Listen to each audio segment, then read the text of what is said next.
say that same thing. I think you have to always be in a mindset of learning, and we watch and follow a lot of agents that are not in Alabama, because we know that things will eventually trickle down to Alabama, so we see what they're going through. But also just being educated about the neighborhoods that you specifically, kind of your farm per se. You know, I can tell you a couple of different neighborhoods in town that I always know what the average price per square foot is, and if this is appropriate or it's inappropriate, because there's nothing worse than like, you know, saying, oh, I think this is overpriced, and then finding out, no, it's not at all. So you want to make sure that you're educated for your buyers and sellers. Podcast, and not just real estate ones, but business ones. I mean, this is ultimately y'all's business, so don't just go to real estate trainings, like go to actual business events as well, and listen to business podcasts. But events like this, and then I always say the best way to learn about the market is to also shut up and listen, and go to people who know what they're doing, but actually be there to hear what they have to say versus just being there to be there. So that's how I learn. I would echo that, but more so going into just finding the places that have the information that you're seeking, and then just study it as hard as you can. I also think asking questions not only to consumers, but to your colleagues as well, because they have the same, if not better, valuable information that they can share. So like Sahar said, if you just listen, you'll learn a lot. I mean, I think they've all said it. You know, really, talking to your colleagues, watching the news so that you can get in front of some of the things that you know that your clients are gonna come to you with. Google is one of my best friends. YouTube, podcast. Yeah, definitely take the classes and stay educated on what's going on in the world, you know, more than just right now. And back to something Leah said, not just going out to show houses when somebody calls to see a house, like just go see houses, go to the neighborhoods, talk to the city agents, talk to listing agents. That's the best way to, you know where the market is going, and be upwards to everything. Same.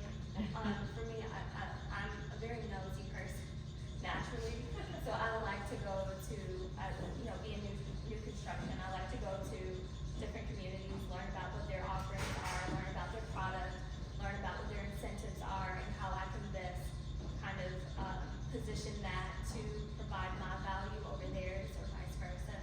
But that's probably my biggest, is just visiting other communities, learning about different builders, learning about my community, different builders in the area, and then ultimately my community. Yes, and our answers are gonna sound very similar. We do the same thing. So outside of new construction, I still, dabble in general as well. And one thing I used to do when I first started, I think was so helpful for me, again, not being from Huntsville, is learning the different areas. I would wake up and I would act like I had my own client, and I would just kind of circle in on an area, and that's how I learned what was new in that area, what the average prices were. That's really how I built my knowledge as far as the Huntsville market. It's just going in there and being delusional and acting like I had a client that was interested in this area, this price point, this many bedrooms, this many bathrooms. And just to double down on what she said as far as the new construction side, I think that is being on the other side as a new construction agent.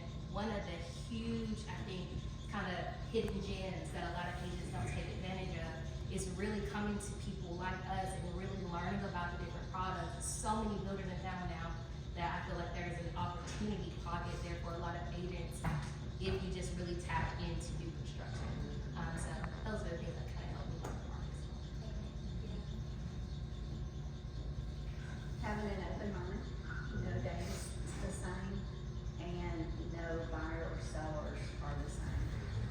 And knowing that, this provides will take you along the way, and, making sure that you solidify a good, solid deal, I think is the biggest. I love market stats, so I pull every high school in our market once a month and do a 3 to 5 year average depending on what I'm in the mood for.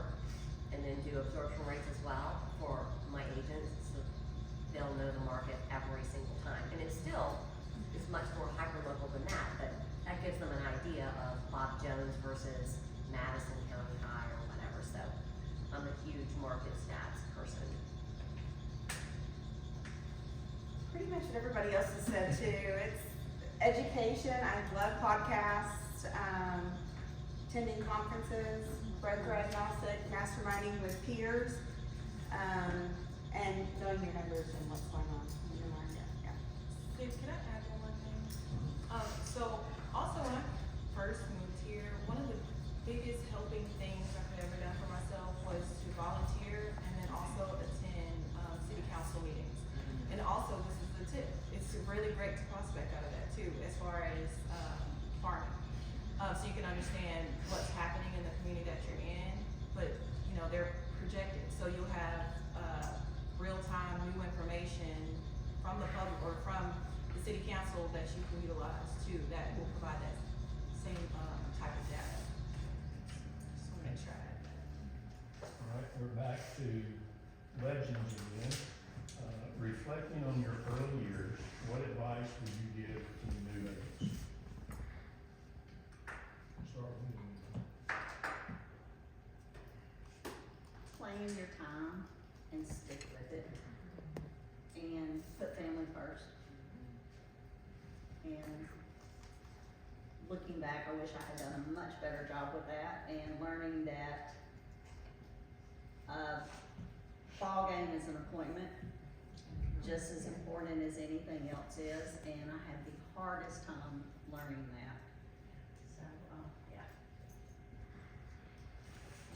I think, doing what other agents aren't willing to do and not giving up. You have to, like getting a jet off the runway, I think we all say that. You have to just work and work and work and work and don't give up. You wake up every day unemployed, so don't expect anybody else to fix it for you. You have to kind of have that burning in your belly and just go for it. I say talk to everyone when you're out, and your database is your business, and to really focus on building your database and communicating with it, growing it, feeding it, so you gain mind share and you're thought of when you're out. I think that's one of the most important things. Mine is probably teamwork, like actually utilizing your team. Like, don't be selfish and think, oh, if I have a team, then I have to spend, I have to pay them. I have to, spend commission and things like that. Literally, when you take the time to find the right team members and leverage them in the right way, you make more money. My husband came on as an agent with me, 2 years ago? Yep. And on top of just leveraging the money that I had saved, him just being there to assist me and also push me to want to bring on agents, because that was not something I really wanted to do, has skyrocketed my business. So definitely look at bringing people on to help you. Don't be a one-man show. Let me piggyback on something that Kim said. It's very important is the team or the ball family and everything. And I coached for 22 years, our boys and our girls, because I knew I was going to be at the game anyway, but I wanted to be in control of the practices, so I could still I coached for 22 years. Okay? All right, thank y'all. Here's a question again for both of you. What strategies have you found effective in building your client base and establishing yourself in a competitive real estate market? Start up here. Yeah, we're gonna go that way. Okay. So, believe it or not, as much as I don't use social media right now, when I first started, social media was definitely the way. I got people would inbox me and DM me and, just always contact me on social media to get help with real estate. Back then, like little short videos of my client closing or the kids running through the the house and things like that were amazing. CRM, a good CRM is priceless, because the CRM is keeping up with your clients even when you're not talking. You would be amazed how many people you forget about. You met them, you even spent time with them, and you just completely forget about them. Let's see. She was saying, you know, being willing to do things that other agents aren't willing to do. That is a big deal. I remember when I first started, having clients that, y'all close your ears, that lived out of town and patching walls and doing things for them so that they didn't have to hire people to do things when they had to close, or just helping somebody move. Like all kinds of things that, you know, and they remember those things, and then you get referrals and they appreciate you. Always being available to talk, which is one of my downfalls, because as they said, you have to make time for family. You can't be 11 o'clock at night and your clients are calling you asking you questions. You have to be able to have your own time and your family time. I don't know, being hungry, getting referrals, I'm always out there doing something. I'm always at the house doing something. So that's it for me. Just being hungry and making it work. For me, I would double down on mastering your process. I think that is so important. I mean, again, I keep beating this dead horse is because it worked. Being in North Carolina and being away from the team or my mentors or whomever, it kind of put me at a disadvantage, but it also allowed me to develop a process that would work whether I'm there or I'm not there. So just mastering and honing in on your process, I think, is very important.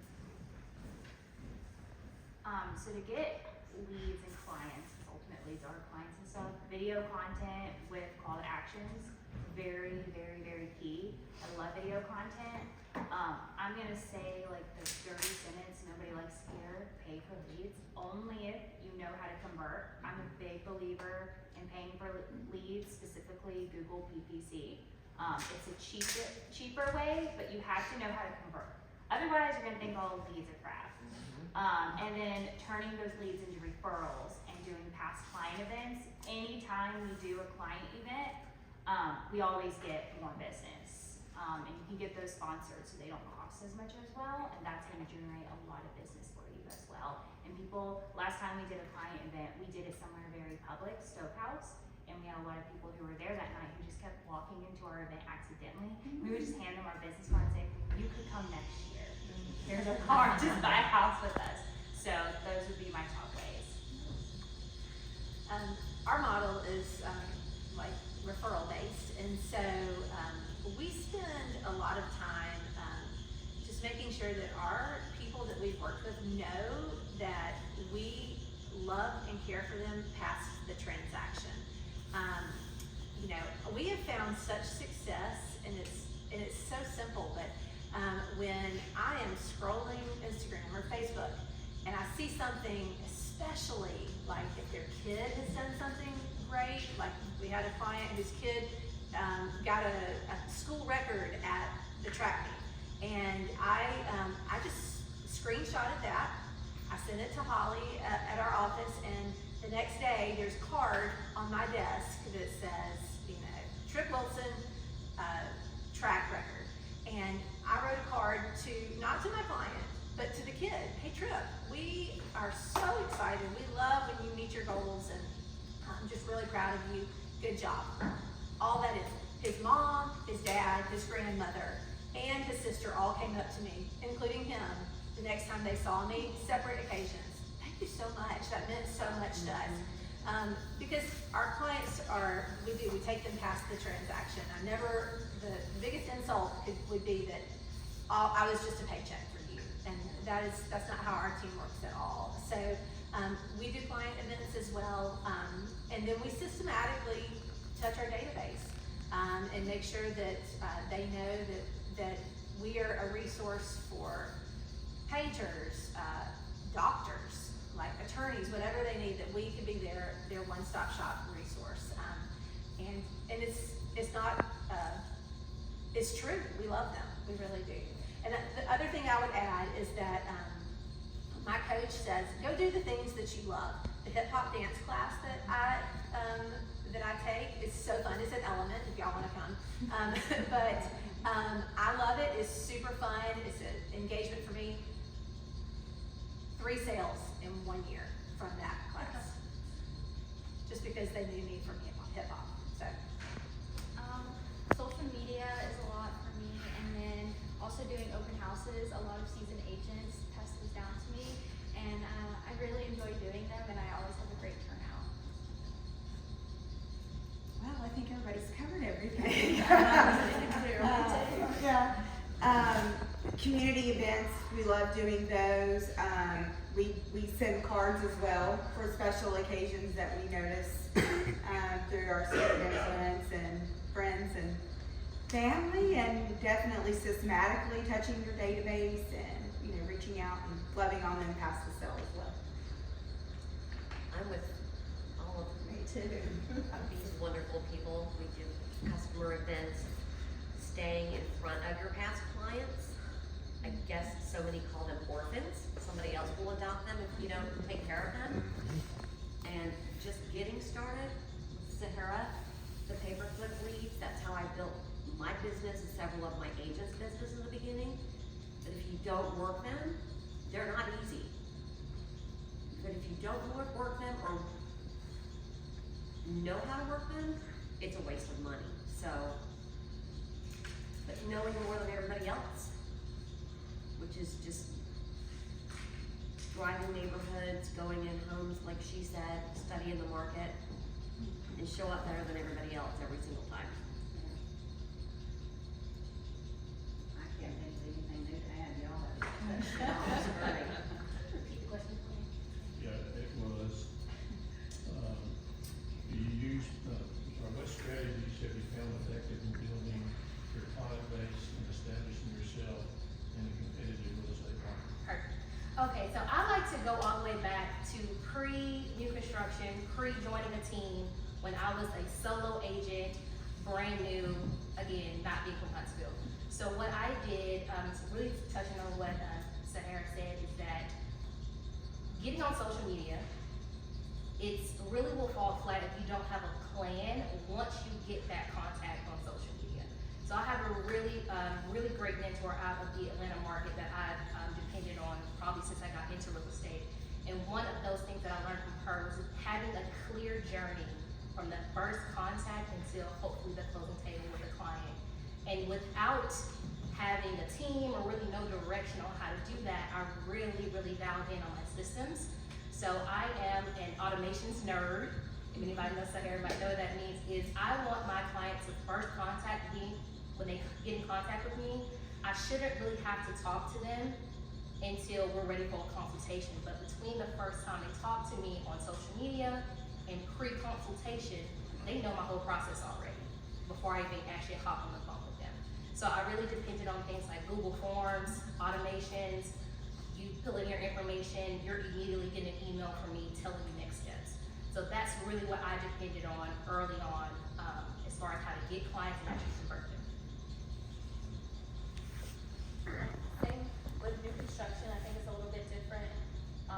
And again, piggybacking off of what Jalen said was really once you have the client in there is dialing into the customer experience and making sure that they have a great experience with you. I've found that converts very easily for me when they understand the process, they know where they're going, they know what to expect. So dialing into the customer experience and then ultimately going down a really great sales process with them is what converts pretty well for me. So that's what I dial into. All right. Next question, this is for everybody. Do you utilize the advice of a mentor for building your business? If so, is it someone in your office or do you have a coach? So I do have a coach, and he actually specializes in the field that I'm now interested in, which is commercial. I don't want to tell his name because I don't want anyone else to have him. But just know that he's up there with you. Yeah. So in-house, being that I started on a team, finding the right mentor is so important when you're on a team, because you have the community of other agents that you can, converse with to learn more information from. But having someone that's dedicated to you, and I use that word with emphasis, will make for a good mentor. But if you don't have one, YouTube is a great virtual mentor. But I do have a great mentor. I don't have a coach. That sounds terrible to say because I'm a coach myself and I don't have one.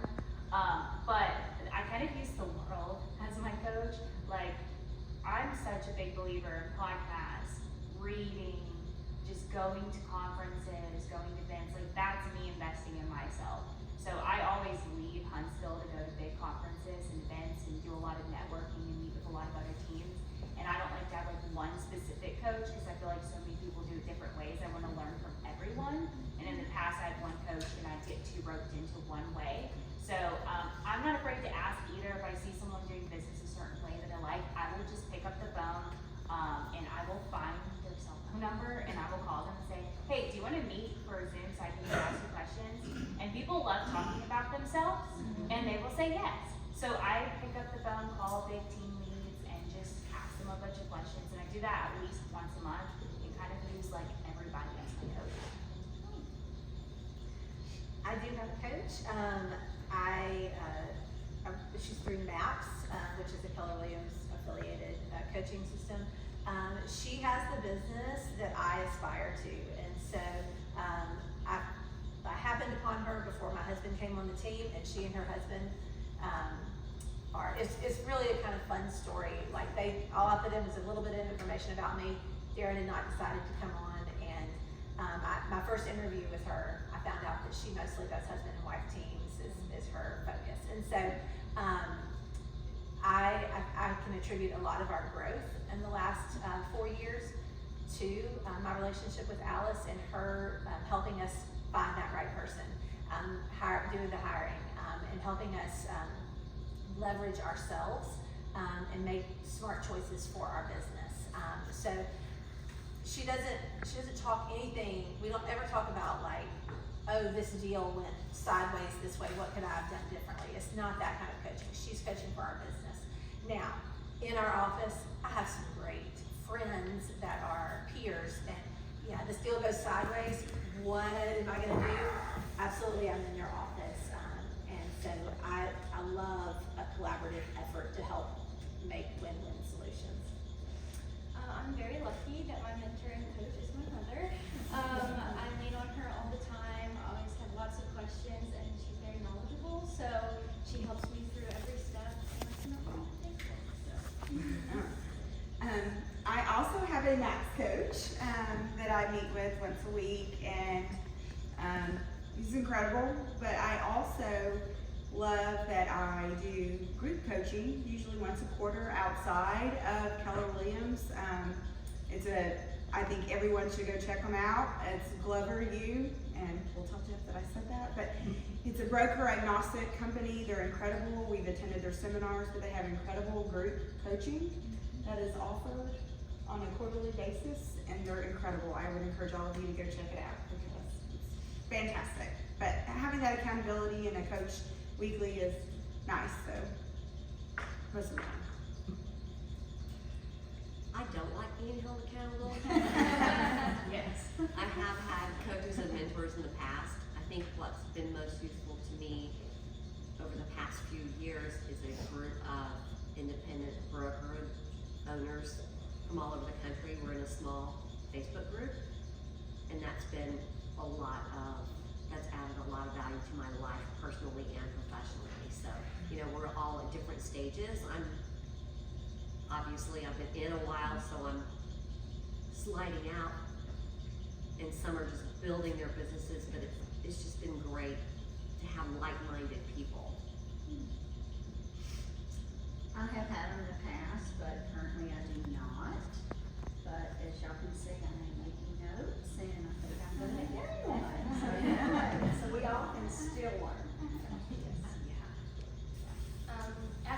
currently right now, I don't have a real estate coach, but I kind of use, how do I say here, my relationships and a lot of different coaches, social media, YouTube, as my mentors. I'm the type of person where I feel like the wheel does not have to be recreated. So find somebody that is successful, that you identify with, and go for it. I mean, you really don't have to, like I said, reinvent the wheel to be successful, especially in real estate. What I made a point to do very early on was get mentors outside of the Huntsville market in a lot more busier, kind of robust markets, just so I could get that type of knowledge and apply it to kind of our small town, big city feel. I think that was very helpful for me because I was able to apply those, have a mentor in Detroit, in Atlanta, apply those things that I learned from them to the Huntsville area, and it just made my knowledge a lot, I guess, next level when it came to educating our clients. So that's kind of When I started, there wasn't a push for me to get a coach or mentor, but what I will say with new construction, I've had the pleasure and opportunity to have some really great managers that have pushed me in the right direction when I first started.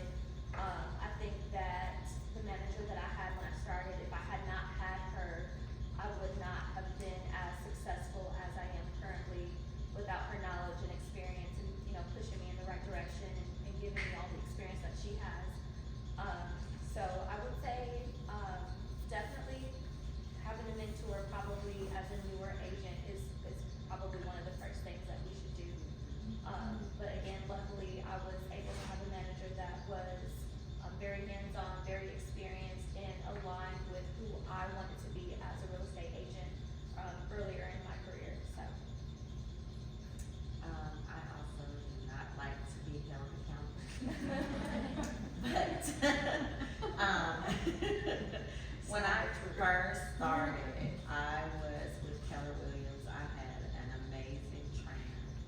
And as Leah said, you know, you can always go to different people that were in the office and ask questions. And I was also able to kind of leverage my relationships outside with people who had been in the business longer. Like I could always call and ask questions, or they would call or say, come on, let's go sit down and have lunch. That's always been amazing. But again, when I started, you know, when my husband came on and we took a little money and we did all of that stuff, right before that, I was in like a group mentoring class that was out of Atlanta, and just listening to everyone talk in the weekly sessions that they had, and the classes that they did. I think that just the knowledge that I gained and the mindset shift that happened when I did that was amazing. And so, you know, in the next couple of months, I do plan to join another session like that, and maybe even get a coach. You know, like I said earlier, you know, spending that money will actually help you make more money. So that's definitely something that's in my sights. Well, I've heard the word accountability several times there, and I think that's one of the really important things is somebody holding you accountable. My wife and I have 90 years between the two of us, and we have two coaches. We have a property coach out of Canada, and we have a team coach, and we meet with them all the time, and that helps to hold us accountable. And we do more training than any agents in our office. We go to seminars all over because we feel like we gotta keep learning so we can help teach them and get them to know. So, last question, and this is for everybody, and we'll start back here. Kim, what is your most memorable client closing transaction today? Everybody has one. Yeah. For me, it's that young couple buying their first home. Just, I mean, it can be, I mean, y'all know I go back a really long way. I mean, it was a $75,000 house, but to them, it was a mansion. You know, that, I don't know, those are the moments that I love. It's just, and you carry them with you. And I had one lady, it was her first purchase and she was 84 years old. You know, that was a good moment.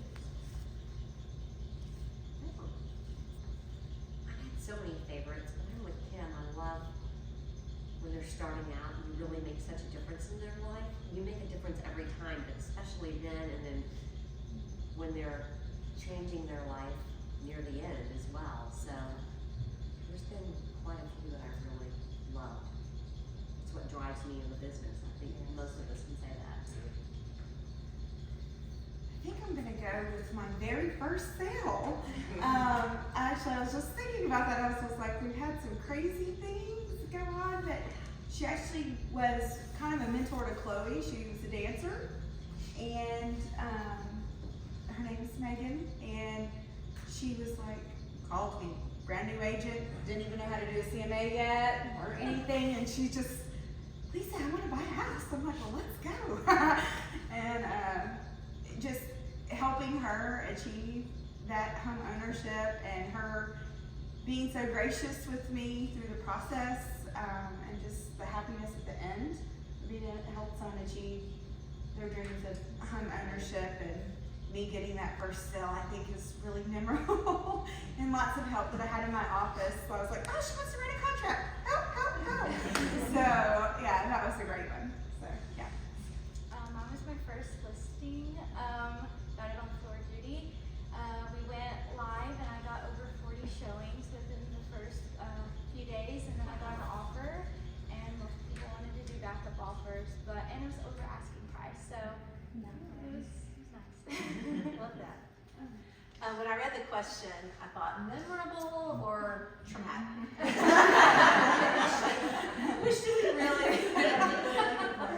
I mean, I've had clients that like have mental breakdowns in closings. I've had someone that we got to the closing and they said, Miss Renee, do you know why you're here? And she says, I don't know. They said that I would just be selling my house, but this is the first I've heard of it. And I was like, oh, no. I mean, so we've had those. But a happy closing. There are 2 people that are no longer in my database. There are 2. They don't get any of our client love and care. There's a closing. So my very first year in real estate, I was challenged to make 20 calls a day. Whew, and it was tough, and I hated every bit of it. But this friend of mine gave me the name of her that needed to buy their first house. And when the last house I sold, I've done like 4 or 5 deals with this family because of that one phone call. And so when I think back about the memorable closings, like that's probably the longest chain of closings that I've had. It's over $4 or $5 million. I mean, it's like a ton of business because of one action that I did my very first year of real estate. And I called and I said, who do you know that would, I'm new to this, I'm trying here, who do you know? And she said, call Kristen. And so when I love that tree line, I guess, of some sort, like the family tree of how this last sale, which was a $1 million sale for one of the aunts of Kristen. So I'd say like that family of transactions. I love that family dearly. So. Sweet. I mean, obviously the first time home buyers, they always warm our hearts and so fun. And then more like, trying to think. Okay, here's one. So there was one that took 2 years. 2 years. And this is what showed me like how hard, like I think with everything going on right now at the lawsuit, I'm like, oh, I can explain my value easy after this one because it really taught me. But it took 2 years, and no, it wasn't new construction because it busted out 3 times. And none were at the fault too. I represented the seller. Sweetest guy. He had just gotten divorced. He really wanted to go to New Mexico. And it's like it just kept busting out. Nothing was his fault. It was just one thing after another. It took 2 years to finally close, but I'm saying like he was the sweetest. He'd be like, it's cool, give them back their earnest money. He just kept doing that over and over. And I'm sitting here like fighting and working my ass off for him. And we finally got to closing. But I think that one probably stands out the most to me because I worked so hard. And like every day I was trying to sell it. I had to sell it 3 times. But it almost busted out the 3rd time, y'all. And I had to threaten the lender won't say that anywhere else, but in a sense threaten and like literally like call the lender and be on him every single day and with the title. I worked so hard, and that was also a reduced commission. But you know what? It showed me like how hard we do work and how much value we add to people. And so now I always use that as a way to teach my agents like, okay, we got this. We add so much value and here's how. So that's probably the one I can think of.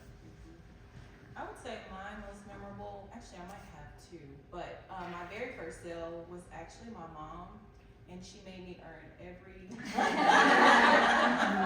it. But something that I always wanted to do, being that she kind of showed me growing up, is invest. And so I would say my most memorable closing would really be each time I'm having the opportunity to be at the closing table with my husband, my business partner. So that's my most memorable. Okay, as everybody knows, I have a bunch of them, but one, like Leah said, I had one lady who I met on Zillow. Took us 8 months to get her credit straight, just to build a home, and then I think I had seven referrals from her, and they're still like, they still call me like, hey girl, you know, and we're still transacting on new business. Like I'm expecting 2 to come up from that, but that's just memorable because it just keeps going, and we're friends. And I'll say this, they had a what do you call it when you buy a house and you have housewarming, and I went and I met their friends, and you know, just went and met their friends. So that's how that came about. But my most memorable is when I first got started. I was working for Wells Fargo, and it was during that time when, I don't know if you guys know, they had a lawsuit where they were doing stuff that they weren't supposed to be doing. And it was driving me crazy because I can't do things that I know I'm not supposed to do. So I just quit. And I went to real estate school, and I was determined that I was gonna make this work. And everybody thought I was crazy. What are you doing? You just quit your job? How are you gonna pay your bills? I bought a car. I was already in my house, and I was like, I'm gonna do this. So I was out walking with my son one day. I had on jogging pants. I don't know, he must have been 8 years old, well, 10 years old, something like that at the time. And I'm walking through the neighborhood, and I see there's all these houses on this one road that were just for sale. There's 4 or 5 on this side and 2 or 3 on this side. And I'm walking, I see this car stop, and I'm not paying any attention. I'm talking to him, walking. I'm like, wait a minute, they're looking at houses. They want to buy a house. And I literally started running to catch up with his SUV. I was like, I'm gonna catch, and he pulled off, and I was like, there's houses on the other side. And I stopped, and I was like, God, please let him turn around, please let him turn around. And he got to the end of the road, and he stops for a minute, and I'm still praying, and he turns around, like, yes! And I was like, hey, did you want to see this house?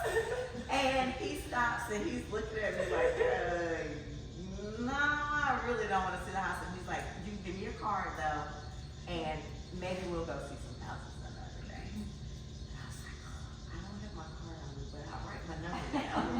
And I wrote my number down on a piece of paper for him. And I was like, I'm never going to get him again. 7 o'clock the next morning, I was in the bed, and he was like, Vanessa, you ready to go see some houses? And I was like, yeah. So he comes back, and we go see some houses in my neighborhood. And he was like, well, there's this one house that I really like, but I'm going to tell you the truth, Vanessa. I don't really think I can buy a house. And I was like, well, let's just go see it. And it might have been a $70,000 house, because back then houses didn't cost that much. So it may have been a $70,000 house, and I asked him some questions, and he was like, well, I was in the Army, and I was like, well, have you applied for your VA benefits? Like, you know, if you get a house, the VA will help you. He's like, I really don't think so. So I went through my favorite lender. I'm not gonna say her, no, I'm gonna say her name. Kim Moon is my favorite lender. And she helped him get approved, and that was my first 45 days from start to finish, from the day I started to the day we closed that, and that's my most proud and memorable. I'm sorry it took so long. I have one that I'm currently working with, but she was my probably one of my first showings from when I started last year. And she came in, she absolutely did not trust any salesperson, any realtor. She didn't want anything to do with me. And by the end of the showing, which lasted about 2.5 hours, she was like, oh, you know what, you're a breath of fresh air, I will give you my info. So she gave me her info, and we were able to come up with a house that she loved. And unfortunately, we couldn't get her approved. So she would come back to the community every single week, at least once or twice a week, and sit in front of the house and just pray that she would be able to get into something. So we kept working at it. The second time, we tried again. Unfortunately, she just missed it by a hair, and she couldn't get into the house. So by this time, I had transitioned to another builder, and I called her up and I said, I think I have something for you. Let's see what we can do. And we went and we looked at a house. It was perfect, and she was able to get pre-approved, and we're closing on the house next week. So.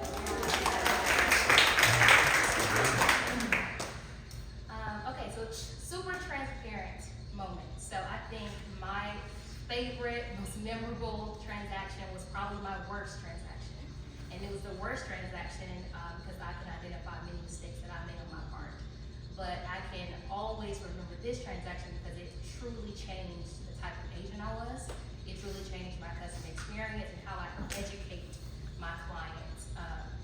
So this may have been my third deal, maybe. I know it's in my first year. I'm still part-time, super duper eager. So randomly get a call from our broker asking if I just wanted this randomly come out of state. Sure, yes. So back then, you have to understand, I was a yes man. All right, everything was a yes, yes, yes, yes, yes. I didn't know my value yet as an agent. I didn't know the processes really. I barely knew the contract. Again, transparent. So when these out-of-state clients came in, they were depending on me. First mistake, right, was I believe at that time the house that they were interested in was too far out of our North Alabama area. But then again, I'm thinking I got a car, got gas in it, I can drive for 45 minutes to show this house.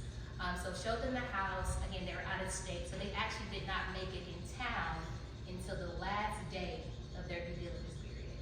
Thinking, oh, that's fine. Like they're here, you know, it'll be perfect.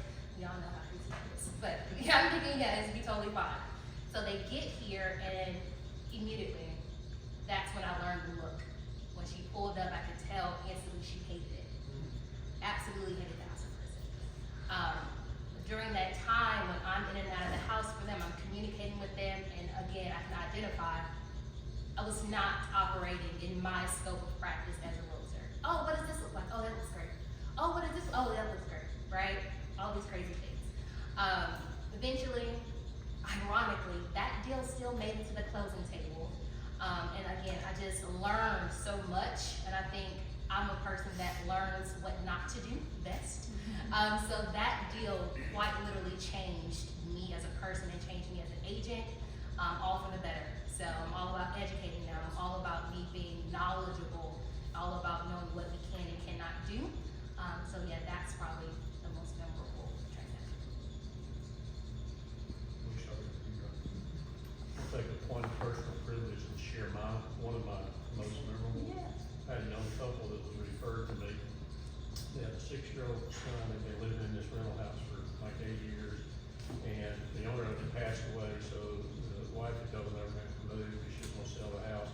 So they moved. I get them pre-qualified. We go out looking, and over time we finally find one that they really like, but it was a little bit higher than what they could afford. So their mom was going to get along with them and live with them so that they could buy it. And so we wrote everything up, and it was a bank foreclosure. And we wrote everything up on it and sent it in, and the bank wouldn't take it because they're not taking offers on it right now. So it didn't work. So we were back to square one. Well, I set them up on the thing where, you know, you get alerts if something comes up in your area. And, she called me one morning about 7 o'clock and said, hey, we gotta go see this house. It was the house that they lived in, the rental.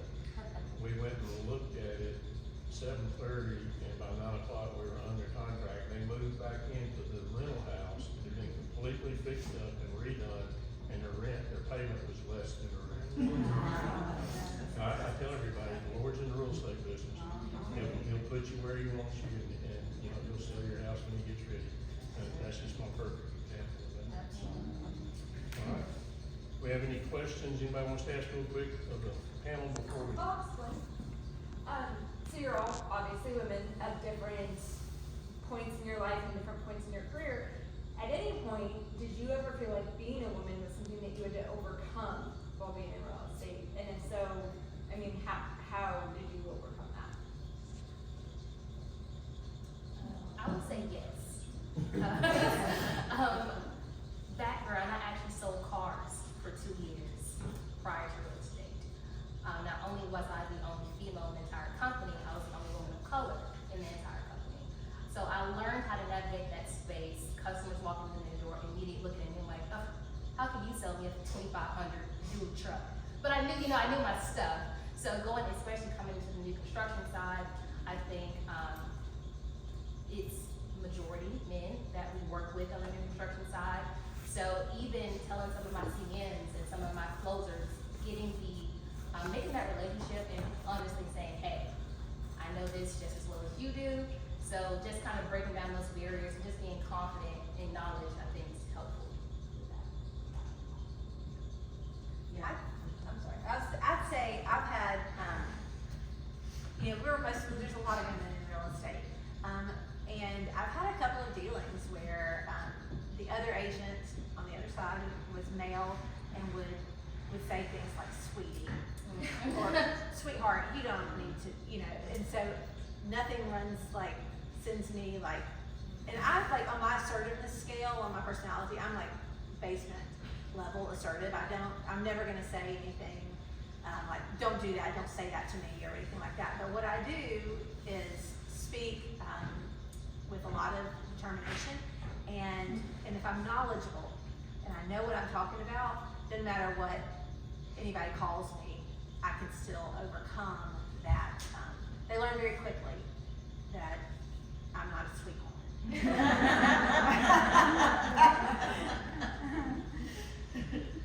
I would say so, like I was saying, you know, when we were talking about hurdles, when I first decided I was gonna get my broker's license, I had a lot of men come to me, especially as a woman of color, and say, you know, really, I think you're I mean, literally not, hey, you know, let's sit down and talk about, like, you're making a bad decision, you should not do this, why would you do this? A couple. A couple. And then like I said, also, just dealing with the builders. I had one recently that my husband said I was really mean to this guy. He was a younger builder, and I'm not even sure now that some of the people that they're saying are the builder are actually the builders. I kind of feel like they are just people they send out to finish us up. So we do our walk and we do our final walk, and he's just saying stuff that isn't true. And I've never had to do this with a builder, but I literally had to say, you are not telling the truth. Like, why would you know, I can't sit here and represent my client and tell them I'm doing my best and let you lie to them like this. So, and I had to do it twice. Once was like, y'all wouldn't believe it. The grass, the sod was like this color. It wasn't gonna grow. It had been there for maybe 3 weeks, 4 weeks, and it was still this color. And they're like, oh, it's not growing season. And it was like last week, 2 weeks ago. Like, we've been in growing season since March. Like, who are you talking to? So, you know, it's hard. And I imagine, because I hear that a lot of clients, a lot of our clients, and a lot of people who don't have representation, I